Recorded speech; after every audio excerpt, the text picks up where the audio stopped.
Reports say China is continuing with its agenda to expand its network of unmanned aerial vehicles, or UAV in short, and their applications in areas close to the line of actual control, or LAC.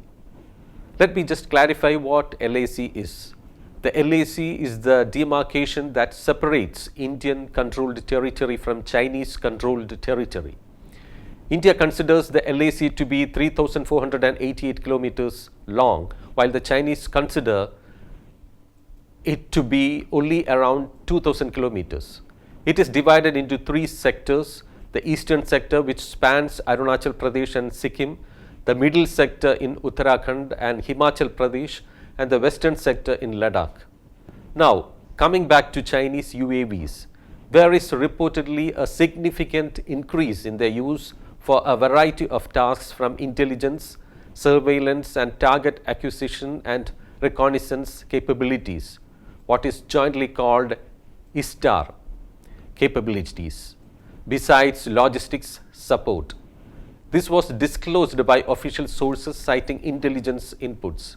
This expansion of UAV network has followed an increasing trend in UAV deployment by the People's Liberation Army in Tibet and along the LAC since the standoff between India and Chinese army began in eastern Ladakh in May 2020. It has been found that flight sorties are being coordinated from a unified command center and are extensively monitored for further improvement. Efforts are being made to cover all important locations, places in the UAV net for better patrolling and other related activities. China is also increasingly deploying its advanced UAVs in Tibet, close to the LAC. In addition, drones have been used for supplying vaccines in the border areas and several other locations, especially opposite Arunachal Pradesh. As the armies of India and China made preparations for winters in the high altitude region, China had released videos of swarms of quadcopter drones being used to supply rations and other essential items to army men deployed close on the border. In line with this, the PLA UAV units have been regularly conducting exercises to fine-tune their job. One such exercise was held in February, according to inputs, during which drones were packed with food, water and medicines for delivery to troops in remote areas. China is also trying to cut down its dependence on foreign origin sat phone communications and is promoting use of made in China Tiantong satellite communication system. The testing and use of Tiantong system has been noticed at several locations along the northern borders. The last time it was noticed was in areas opposite Arunachal.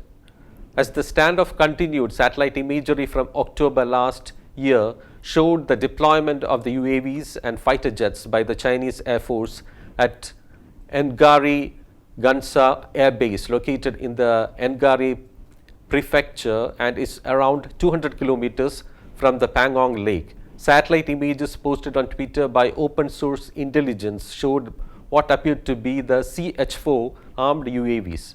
This was part of the massive expansion of infrastructure and runways, construction of habitat and support facilities, which had been going on for the last 2 years. Remember, this was happening even while India and China were engaged in senior military commander talks for disengagement and de-escalation in eastern Ladakh to end the standoff. Meanwhile, the Indian military has acknowledged an increase in the Chinese UAV activity along the LAC, but they say that they are closely monitoring the situation. By the way, Indian Army and the Air Force are not remaining mute spectators. They are ramping up their own UAV fleets and upgrading the existing ones in inventory. Additional procurements, besides a proposal for 30 Predator armed drones, 10 for each service from the US, will materialize soon.